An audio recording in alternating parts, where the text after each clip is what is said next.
Hey everybody, welcome back to David's tutorial, and today let me show you how to activate your Fifth Third credit card. So if you want to activate their credit card, you need to go to their page, or you can just search up activate your Fifth Third credit card, and the first website that will appear is their link. After that is, as you can see, it will show you this prompt right here, which you will provide your user ID and password. So if you're a new user, you can just simply go in and navigate to their activation area. But if you're a first time user, press register.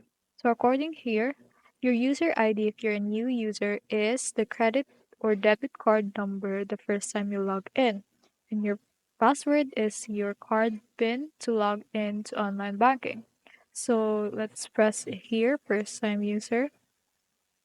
So register for online banking. So of course, yes.